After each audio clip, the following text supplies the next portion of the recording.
Vamos abrir nossas Bíblias em Apocalipse, capítulo de número 2.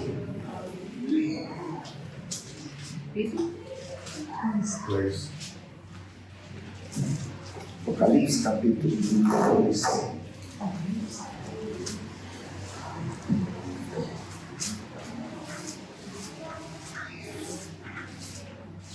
O pastor falou, né? Nós vamos estar falando sobre as 7 cartas, né? Endereçado a essas igrejas, ou a essa igreja, né? Que está em 7 localidades diferentes. Nós vamos falar hoje sobre a igreja, né? Que está reunida em Esmirna, capítulo de número 2, Apocalipse, versículo de número 8 em diante. Né? Nos diz assim a palavra de Deus. Segunda carta à igreja de Esmirna. E ao anjo da igreja que está em Esmirna, escreve isto, diz o primeiro e o último, que foi morto e reviveu. Eu sei as suas obras, e tribulação e pobreza, mas tu és rico, e a blasfêmia dos que dizem judeus e não são, mas são a sinagoga de Satanás. Nada temos das coisas que has de padecer. Eis que o diabo lançará alguns de vós na prisão, para que sejais tentados, e tereis uma tribulação de 10 dias. Ser fiel até a morte, e dar-te a coroa da vida. Quem tem ouvidos, ouça o que o Espírito diz às igrejas. O que vencer não receberá o dano da segunda morte. Amém? Amém. Os irmãos podem se assentar em nome de Jesus. O pastor falou, né? Já na abertura, né?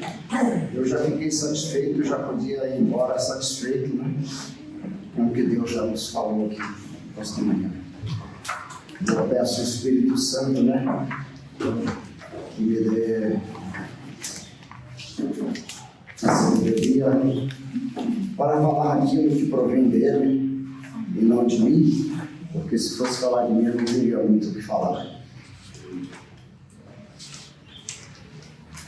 E eu fiquei satisfeito quando o pastor me colocou esse propósito, né, para esta igreja aqui, da gente falarmos sobre essas 7 cartas endereçadas à igreja de Cristo, né? Cristo demonstra, né, a preocupação dele com a sua noiva, né? Ele está preparando a sua noiva para subir. E aqui ao longo dos tempos, nós temos Cristo, né, observou a evolução dos pastores ao conduzir, né, as igrejas, ou a igreja.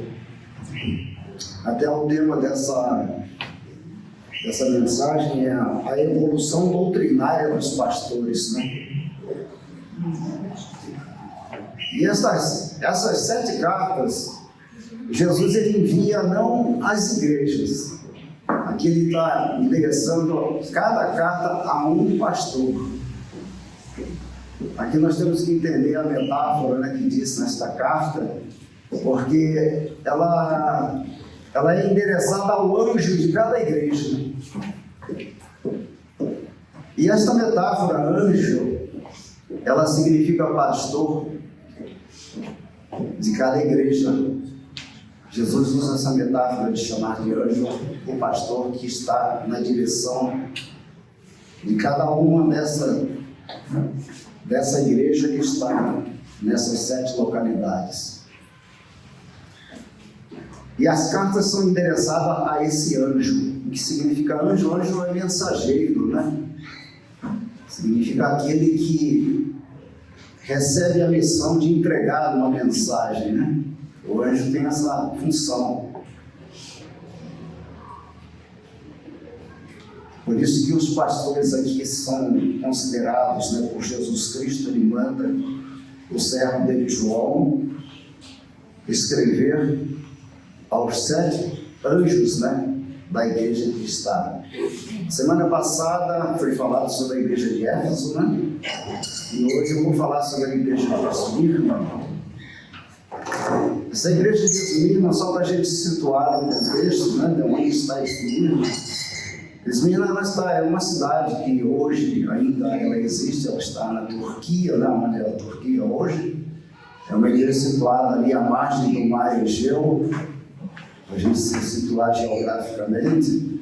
É uma igreja que ela está distante de Éfeso, a 80 quilômetros aproximadamente. E as igrejas estavam assim, né, afastadas entre 60 a 80 quilômetros uma das outras, dessas 7 igrejas da Ásia. Elas foi, de certa maneira, estrategicamente colocadas essa distância uma das outras, né? Até porque a igreja precisava crescer, né? E cresceu bastante. E pelo fato de crescer muito, Jesus estava preocupado com a igreja, com a evolução, o crescimento da igreja, porque a igreja é a noiva que está se preparando, né, para encontrar com o noivo, que é Jesus Cristo.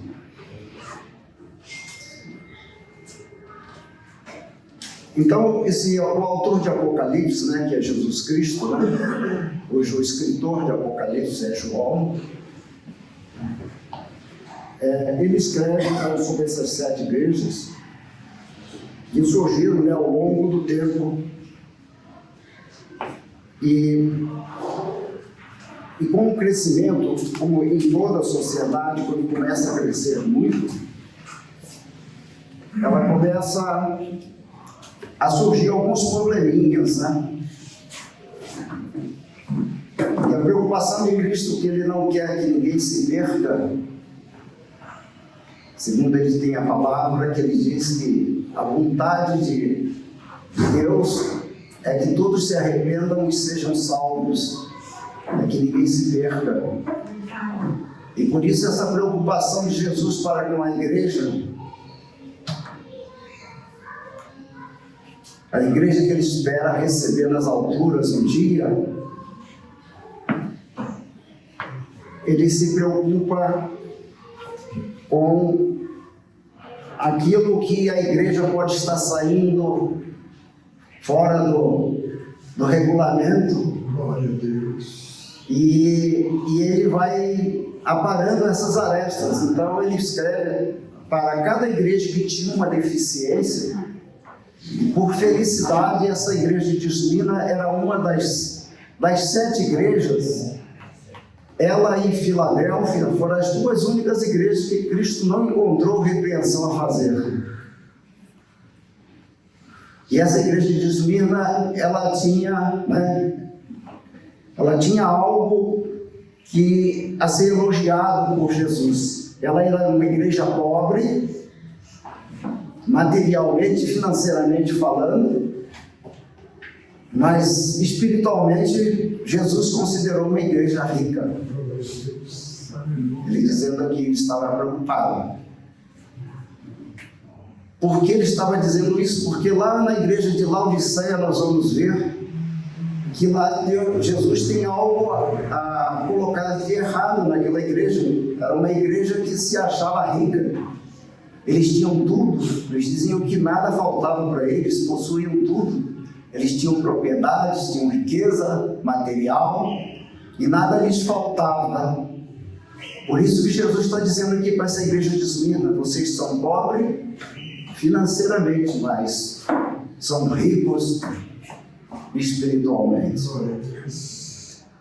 Mas Jesus tinha uma preocupação, porque ele diz que, nós vamos ver aqui que essa igreja,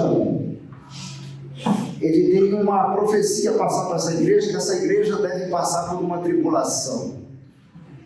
E ele dá um exemplo, que é uma tribulação de 10 dias.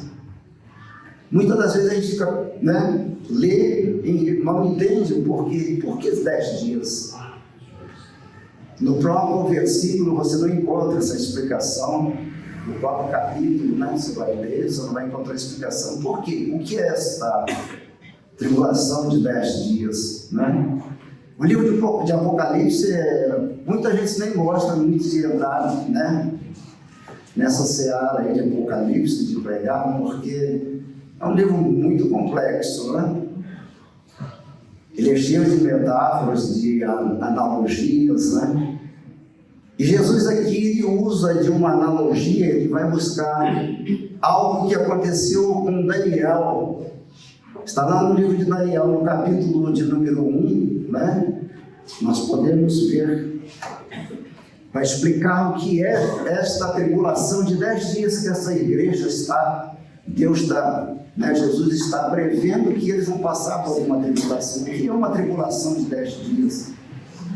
Uma tribulação, às vezes, é uma prova que a gente vai passar e a gente tem que estar preparado. Por isso que Jesus Cristo está preparando eles, né?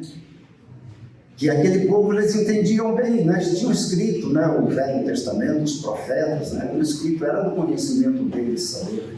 Então, por isso que Jesus Cristo cita uma tribulação de 10 dias para este povo. A gente lê lá em Daniel, para a gente entender. Nós vamos a Daniel, no capítulo de número 3 a 8.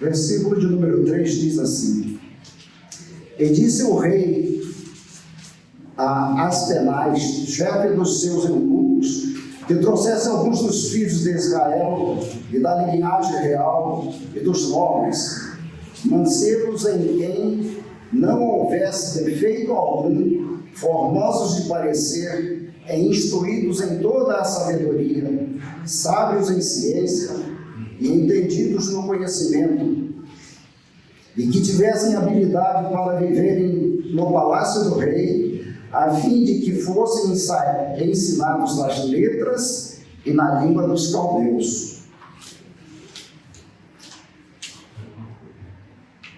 Nós vamos ler também lá no versículo de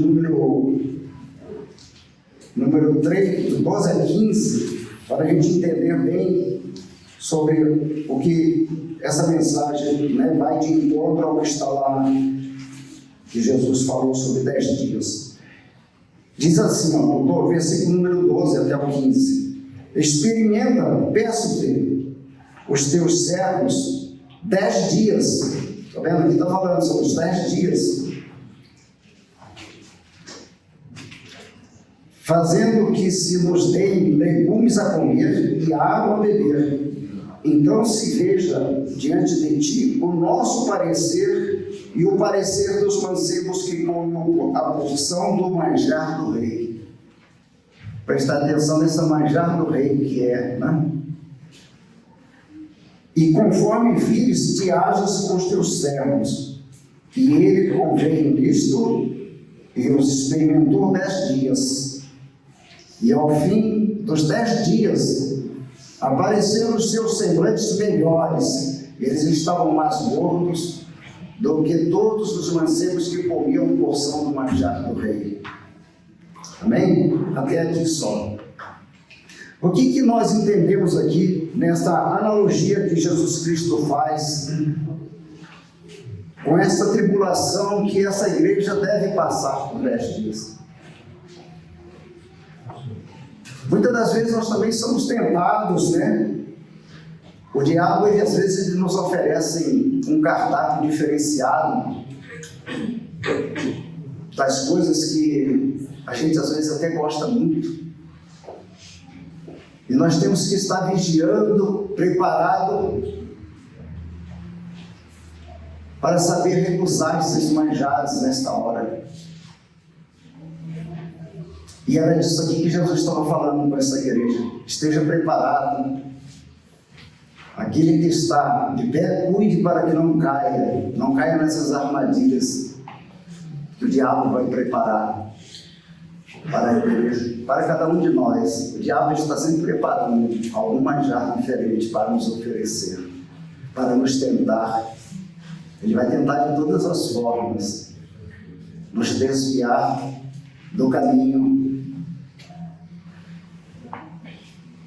E aqui nós vemos com Daniel e mais os três que estavam com ele, mais três jovens, né? Sadraque, Mesaque e Abednego. Nós conhecemos bem essa história. Eles foram levados cativos, né, para a Babilônia. E eles eram, esses quatro, contando com Daniel, eram homens tementes a Deus, serviam a Deus. Eles buscavam a Deus constantemente, oravam diariamente, constantemente. Mas em determinado momento, o rei quis testar esse povo. Eles eram muito tementes a Deus, queria provocar eles de alguma forma, estabeleceu esse decreto, né, de fazer separar esses melhores que tinham em sabedoria, em conhecimento desse povo de Israel, para juntar junto com alguns jovens do reino, para fazer um teste de 10 dias com eles, né? Para eles comerem os alimentos que seriam servidos da mesa do rei, beber da bebida do rei. Eles queriam fazer com que estes quatro aí eles se desviassem do caminho de Deus e obedecessem ao rei. E nós conhecemos a história e sabemos que eles resistiram. Daniel, com toda a sabedoria do céu, ele propôs que, ao invés de comer da mesa do rei, ele propôs a comer somente vegetais e água durante 10 dias. Então foi uma prova para eles, né, que eles estavam desobedecendo o que o rei tinha mandado fazer. Mas Deus toca no coração até daqueles que estavam coordenando esta equipe, né, que ia passar por esse teste. Daniel propôs para ele algo diferente, né? Porque Daniel não queria comer da mesa dos manjares do rei. Ele não sabia, né, o que era aquilo ali, se era coisa vinda de sacrifícios, né, a ídolos. Poderiam ser alimentos abençoados pelos deuses deles, né? Então, Daniel teve esta sabedoria de se livrar de obedecer a esta proposta do rei. Então, nos dias de hoje, a gente tem que também, como igreja, a gente tem que estar vigiando, né?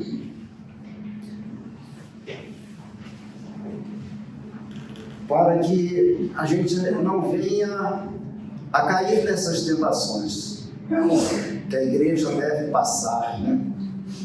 Assim como está previsto nessa igreja de Esmirna, porque são citadas 7 igrejas, né?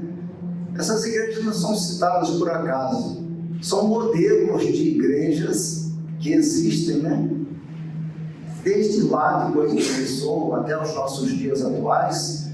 Nós vemos, se nós observarmos cada dessas 7 cartas que foram escritas aqui, sobre os defeitos que tem em cada uma dessas igrejas, nós vamos ver que tem modelos de igrejas hoje, de denominações, que estão segundo a essas doutrinas.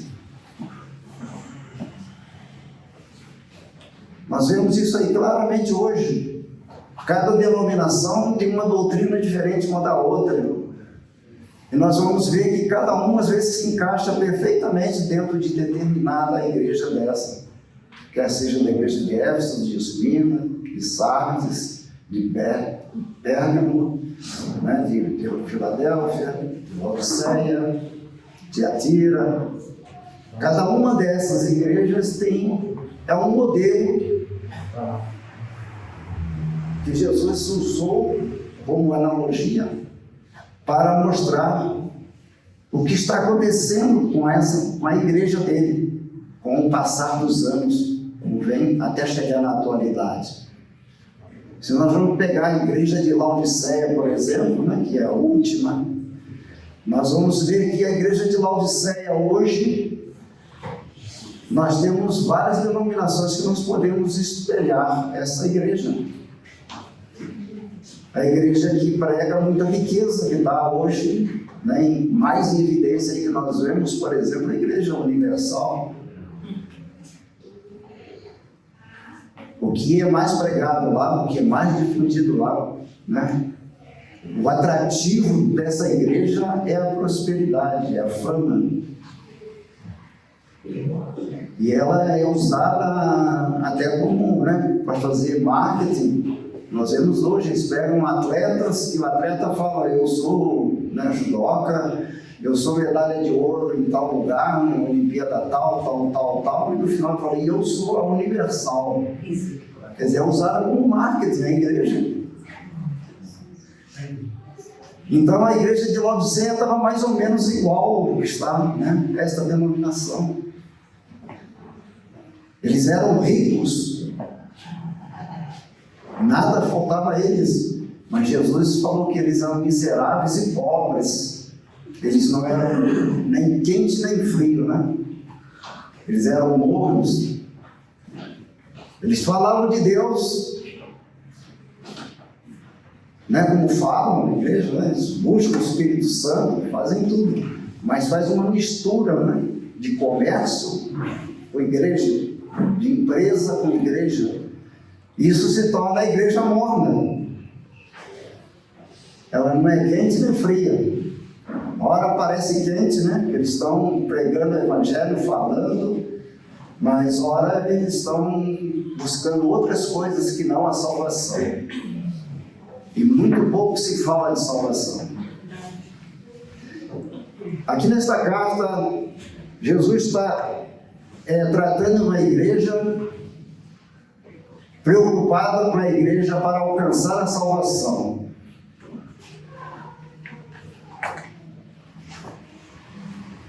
E por isso que ele reflete para essas 7 igrejas, né, os desafios que a igreja deve enfrentar. Por isso esses modelos, né, que ele cita de cada uma. É para preparar a igreja para aquilo que a igreja vai enfrentar. E essa igreja de Esmirna, ela foi encontrada tudo de bom ela tinha, né? Ela só teve elogios da parte de Jesus Cristo. Mas Jesus Cristo prepara ela que ela vai passar por uma tribulação. E por isso que ela exemplifica aqui com essa tribulação de 10 dias, né? Que é uma tribulação de recusa, né? Que a gente vai ter que fazer, de abrir mão, né, de determinadas coisas, de renunciar, né? A renúncia, né, para a igreja tem que ser algo muito evidente, muito real, a todo instante, a toda hora. A gente tem que estar prevenido para renunciar, aqui como esses 4 que fizeram essa renúncia de não comer dos manjares do rei.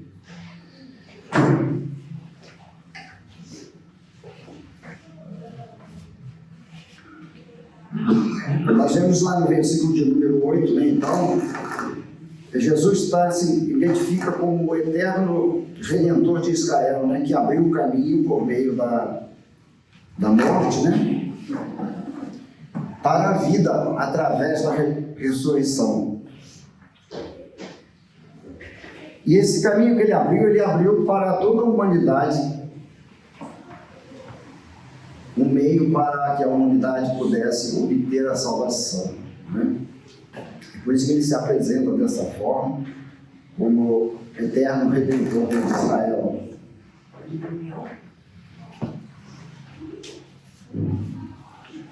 Lá no versículo de número 9, nós vamos ver na igreja de Esmirna, que ela é lembrada por Jesus Cristo, né, pela sua resistência e fidelidade ao cristianismo,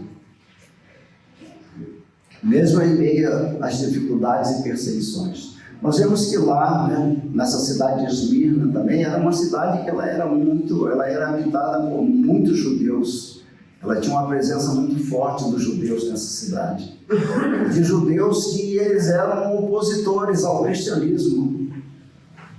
Por isso que a igreja ela era perseguida pelos próprios que se diziam de Deus,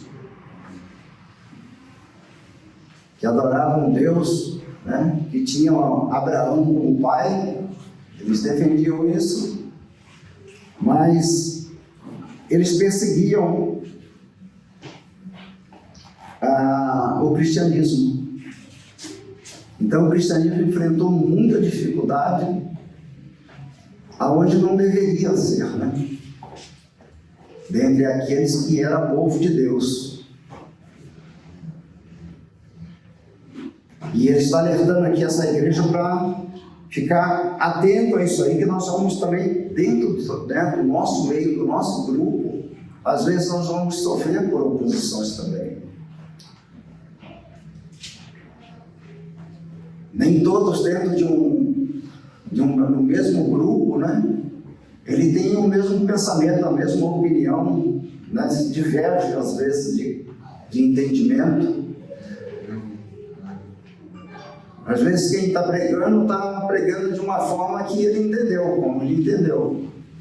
Mas há quem às vezes diverge dele também. Então nós temos que estar preparados até para isso, né? Dentro do nosso meio, na igreja, no grupo em que nós vivemos. Porque a igreja ela é um grupo, né, de pessoas. Na totalidade, a igreja é um grupo de pessoas. E nós vemos que aqui, então, nessa igreja, ela tinha muito a oposição dos judeus no meio deles, né? Nós vamos ver lá em Apocalipse 3, 17 a 19, até que eles se achavam, né? Os judeus se achavam os privilegiados de Deus, né? A menina dos olhos de Deus.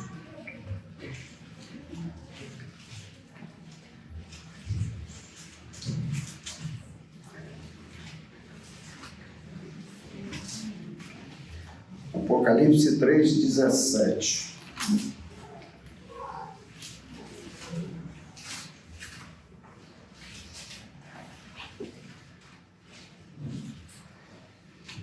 (17 e 19), né?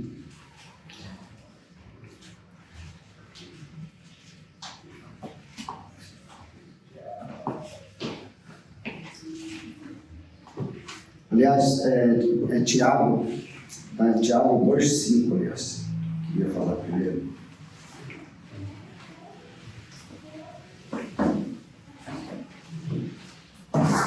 Tiago 2,5 vai dizer assim, ó: ouve, meus amados irmãos, porventura não escolheu Deus os pobres deste mundo para serem ricos na fé e herdeiros do reino que prometeu aos que o amam? Né? Então aqui, Tiago está dizendo aqui, né, que Deus escolheu os pobres, né,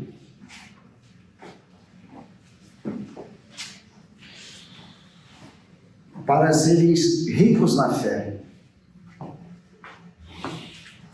Por isso que ele fala aqui, né, que eles eram pobres, mas eles eram ricos na fé. Jesus elogiando, né, essa igreja.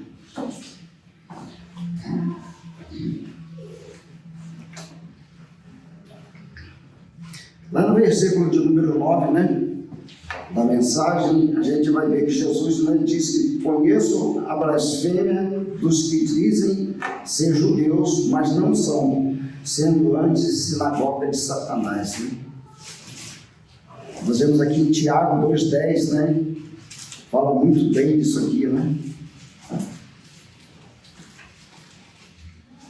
Porque qualquer que guardar toda a lei e tropeçar em um só ponto, tornou-se culpado de todos os mandamentos. Quer dizer, se ele tropeçar num só artigo da lei, ele já descumpriu toda a lei. E esses judeus, eles se apoiavam muito na lei, mas eles eram pessoas cheias de falhas, né?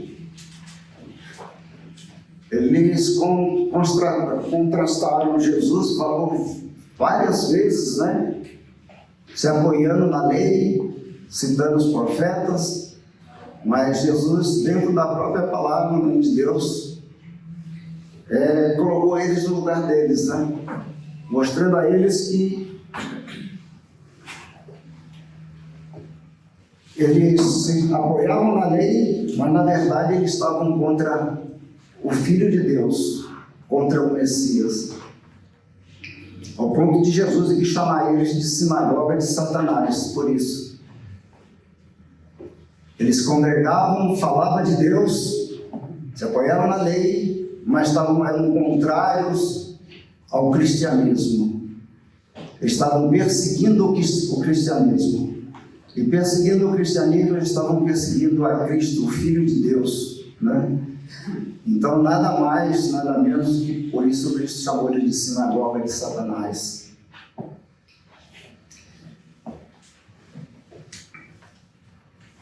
E há muitos que hoje, né, estão pregando o Evangelho e ainda defendendo também certas heresias, né, como doutrina, trazendo certas heresias para dentro da igreja como doutrina, misturando o Evangelho, transformando, né, a igreja em sinagoga de Satanás.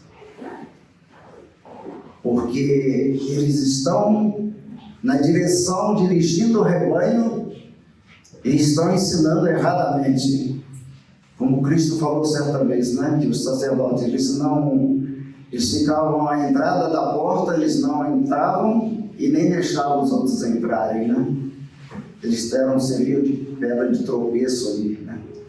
Para não deixar as pessoas alcançar a salvação. Porque a carta foi endereçada aos pastores, porque o pastor está na direção do rebanho. E o rebanho segue o pastor. Se o pastor ensina certo, o rebanho vai seguir certo. Se o pastor ensinar errado, o rebanho todo vai errado. Então, grande é a responsabilidade, né? Diz que quanto maior o cargo, maior é a responsabilidade, né? Porque naquele dia vai ser cobrado, né? Esses pastores que conduziram o rebanho para o inferno. Mas ao homem é dado também o conhecimento e o livre-arbítrio, a conhecer a verdade para ser libertos, né? Diz que lá em João diz: conhecereis a verdade e a verdade vos libertará.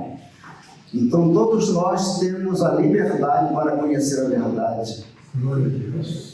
Nós todos foi concedido o saber ler, escrever, né? Nós podemos ler e encontrar a verdade.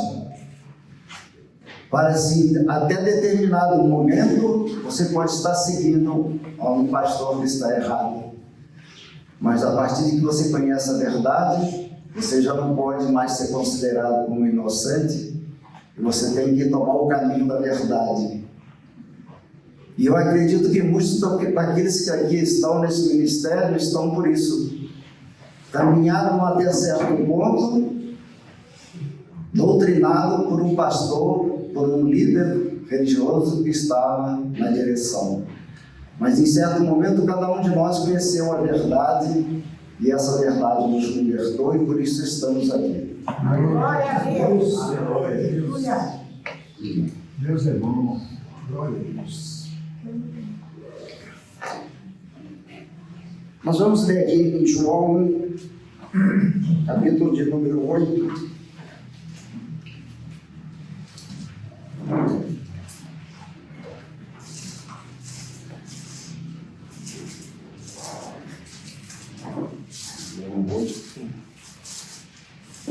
versículo 39 ao 44.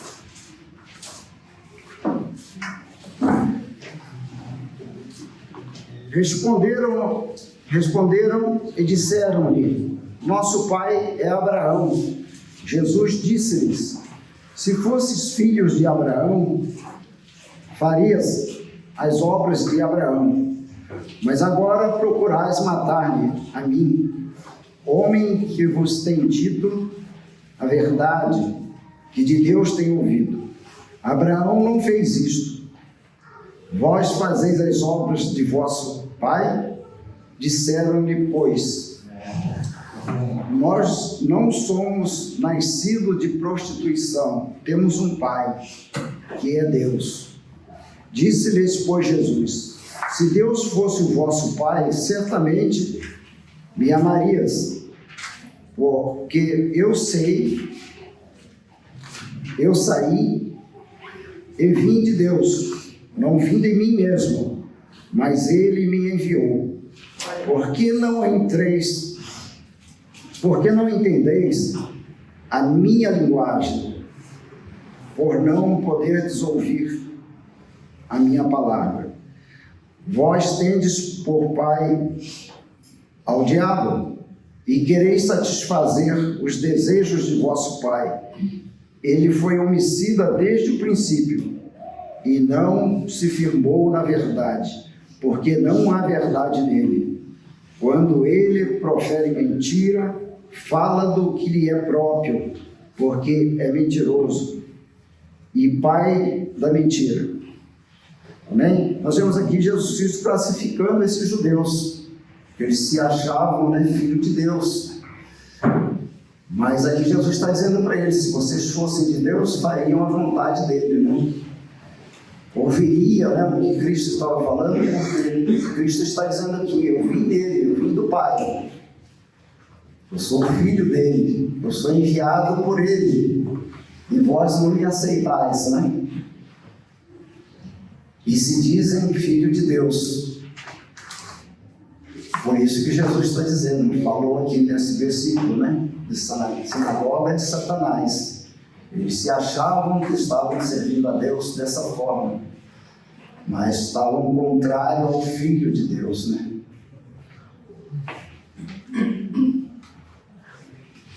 Eles tinham por pai Abraão, mas rejeitavam Jesus Cristo como Filho de Deus.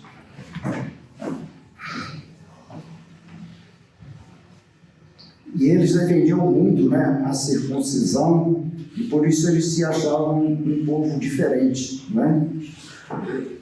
De certa forma, eles tinham inveja de nós, dos gentios, que agora estavam se convertendo, ao cristianismo, e estavam servindo a Deus verdadeiramente, em espírito e em verdade, E é disso que eles tinham inveja. Lá em Romanos 2:8, nós vamos encontrar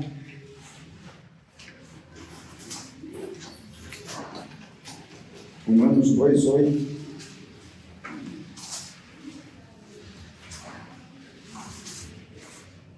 Romanos 2:28, aliás. Romanos 2:28. Porque não é judeu que o é exteriormente, nem é circuncisão a quem o é exteriormente na carne.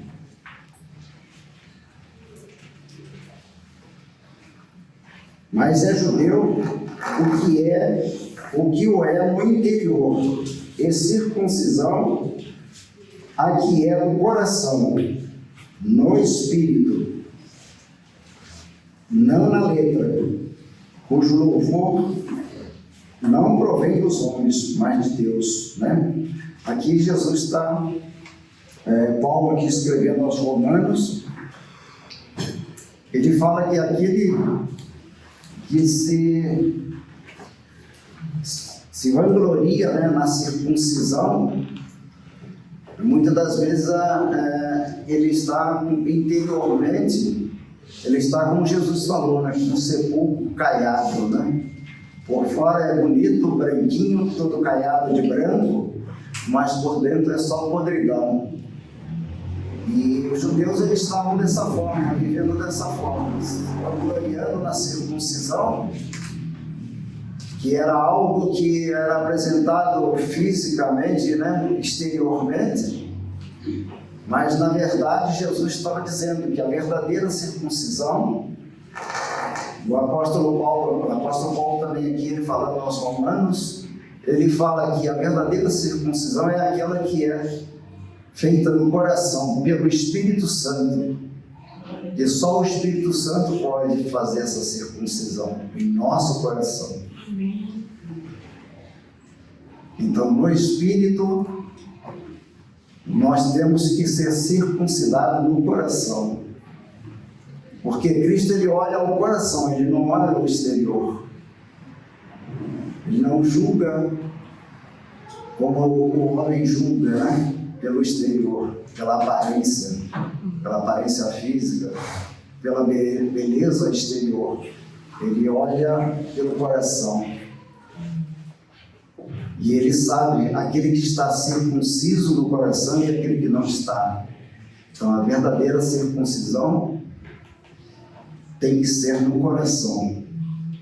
Jesus quer nos encontrar, quer encontrar a igreja circuncidada no coração. Glória a Deus.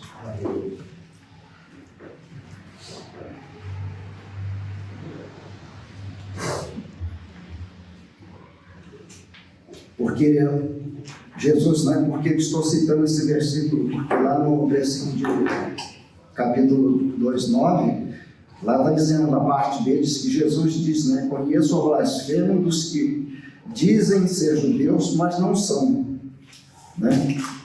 Sendo antes sinagoga de Satanás. É por isso, porque eles se julgavam judeus pela circuncisão externa que eles tinham. E eles se vangloriavam disso aí, batiam no peito, né? Que eles eram filhos do pai Abraão, né? Para eles isso era tudo, não bastava mais nada. Mas Jesus, ele veio para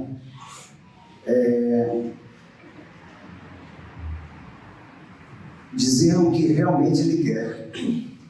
O que ele quer é que todos sejam salvos. E para ser salvo, a gente precisa estar preparado, né? Mas de qualquer jeito, né? Que vai entrar no céu. Porque para ser salvo tem que estar com o nome escrito lá no livro da vida, né? Diz que no dia do juízo final, nós teremos duas notícias, né? Uma horrível e uma notícia ótima, né? Nesse dia. A notícia boa, né? É que aqueles que forem encontrados salvos, né? Receberá a seguinte mensagem, né? Vinde benditos do meu Pai, né? Para um lugar que está preparado desde a fundação do mundo, né? E a palavra triste vai ser aquela, né? Que aqueles que não foram encontrados no livro da vida, né?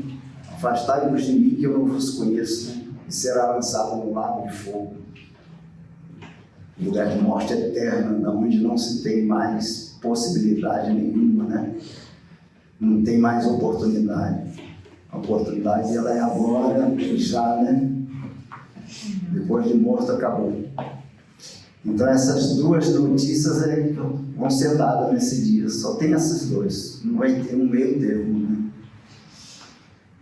E nós devemos, por isso que Cristo está preocupado em preparar a igreja dele, para ele poder dizer isso aí naquele dia, né? Vinde benditos do meu Pai. Glória a Deus. Aleluia.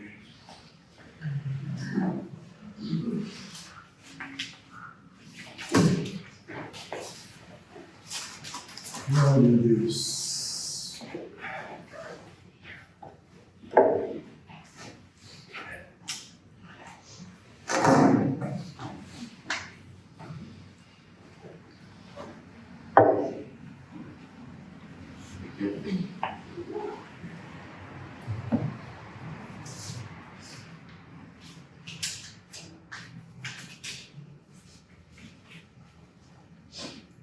Glória verso de número 11, né?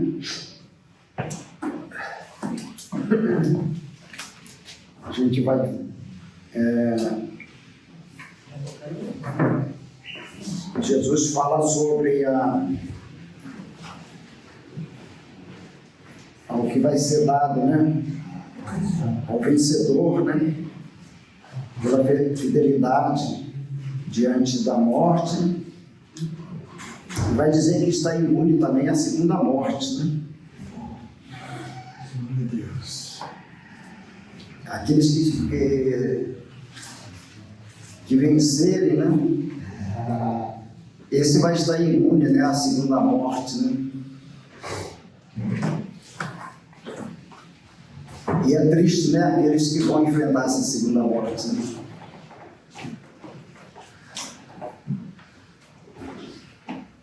O que é essa segunda morte, né? Nós vamos encontrar essa explicação na Bíblia, lá no Apocalipse, do número 20, Apocalipse 20, no versículo do número 6. Nós vamos encontrar a explicação do que é essa segunda morte.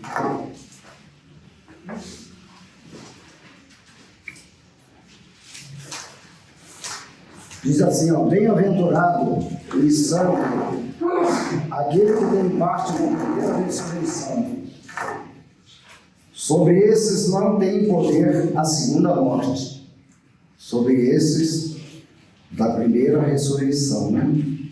Mas serão sacerdotes de Deus e de Cristo, e reinarão com ele 1000 anos. Olha só a vantagem, né? Daqueles que não enfrentar essa segunda morte.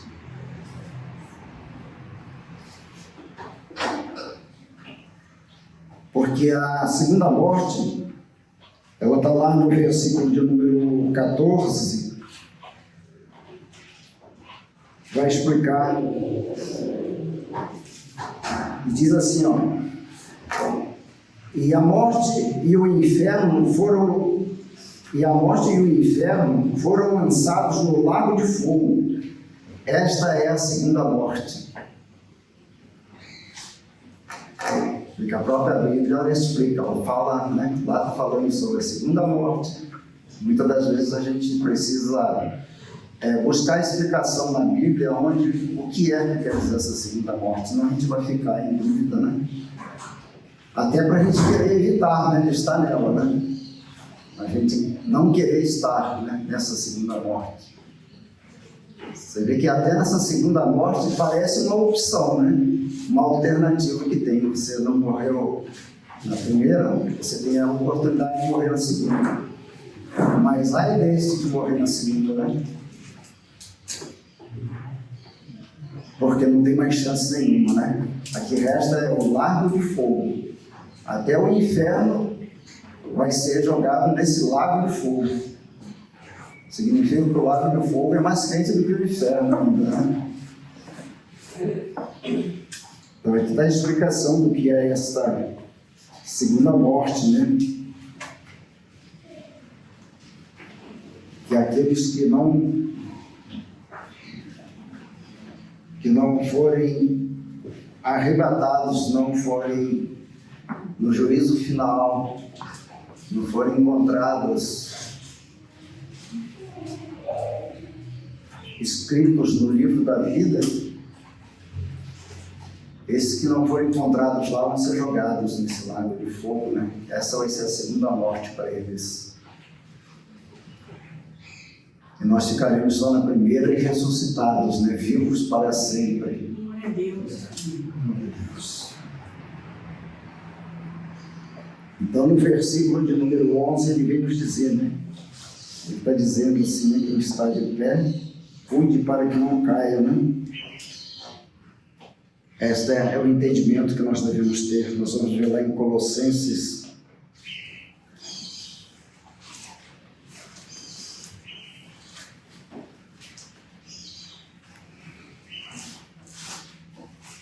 Livro de Colossenses, capítulo número 3.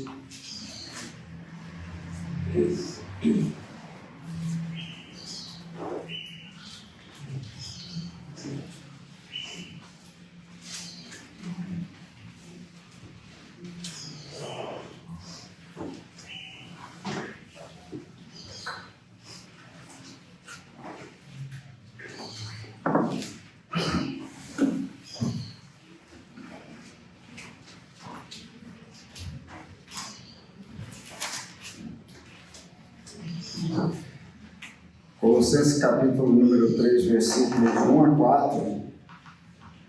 Portanto, se já ressuscitasse com Cristo, buscai as coisas que são de cima, onde Cristo está sentado à destra de Deus. Pensai nas coisas que são de cima, e não nas coisas que são da terra. Porque já estáis mortos, e a vossa vida está escondida com Cristo em Deus. Quando Cristo, que é a nossa vida, se manifestar, então também vós vos manifestareis com Ele em glória, né? Aqui está dizendo, né? Se nós morremos para o mundo e nós ressuscitamos em Cristo, estamos com Cristo, né? É isso aqui que está dizendo.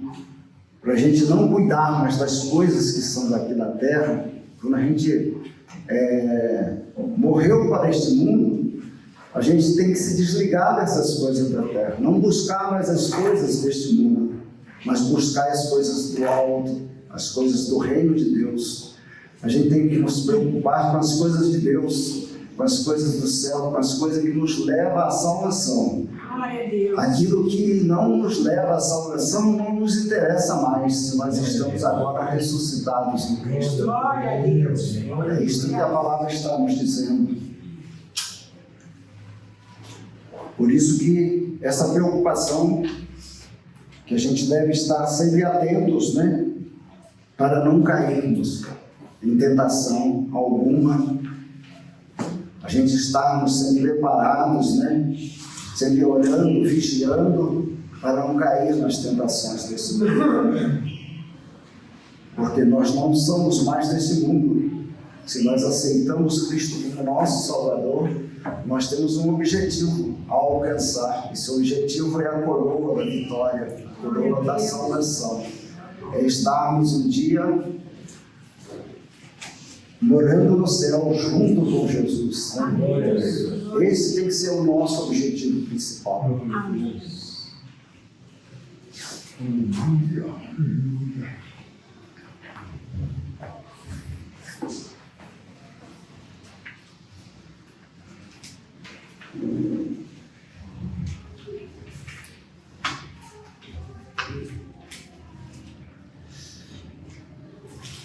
E muitas das vezes, né, a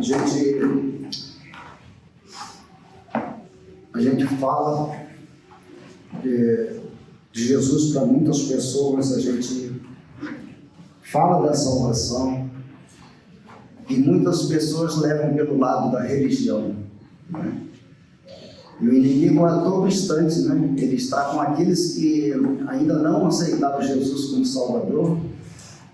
O diabo está sempre no ouvido dele, falando com ele. Ao final você vai ser convidado para aceitar, né? Mas não aceita, fala que você não quer trocar de religião. O diabo, ele é estrategista, né?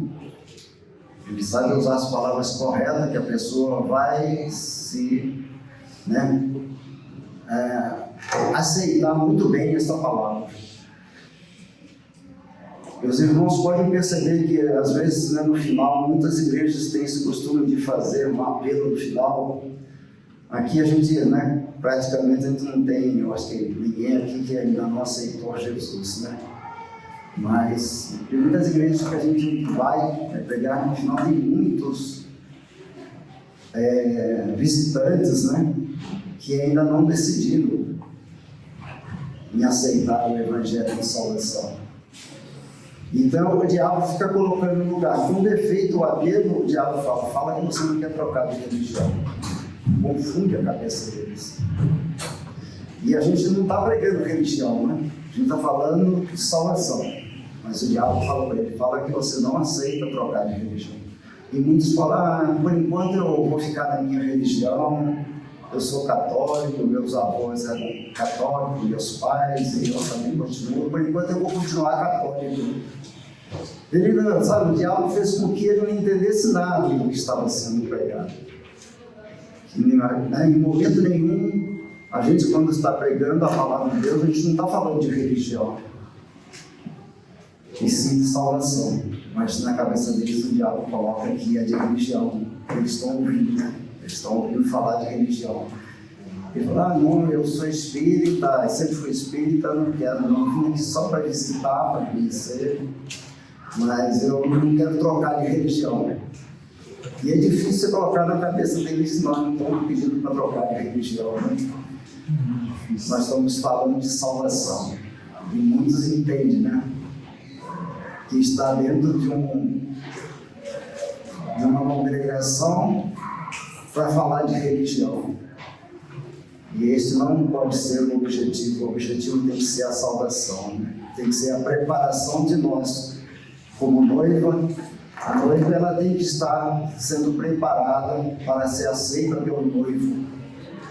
Na verdade, a gente nem deveria aceitar Jesus, né? Não deveria usar esse termo, né? Quem quer aceitar Jesus? Ao contrário, né?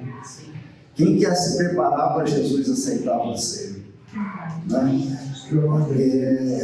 Jesus é que tem que nos aceitar, não é nós aceitarmos ele. Isso somos nós, né? Nós não temos que fazer essa escolha. Nós não temos escolha a fazer. Nós temos que ser escolhidos. Agora, para ser escolhido por ele, né? Porque a noiva, ela tem que se preparar para ser recebida pelo noivo, porque o noivo, ele é o cabeça, né? Deus, quando criou o homem, ele fez Adão primeiro, né, como homem, e do homem ele criou a mulher, né? Primeiro ele criou o homem, do homem ele criou a mulher. E desde então era para o homem, para a mulher ficar submissa ao homem, né? No tocante à fidelidade, à obediência, a seguir, né, os passos do homem. Mas o diabo veio e inverteu tudo isso aí, né? Ele botou a mulher a fazer a cabeça do homem. Fez a mulher tropeçar e induziu o homem a pecar junto com ela. O diabo fez essa inversão. Mas espiritualmente Jesus está preparando essa noiva.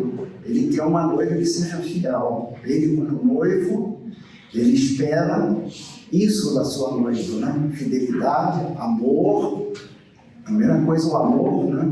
A fidelidade, que seja compreensiva, que atenda, né, ao que ele gosta, aos desejos dele. Essa é a exigência do noivo.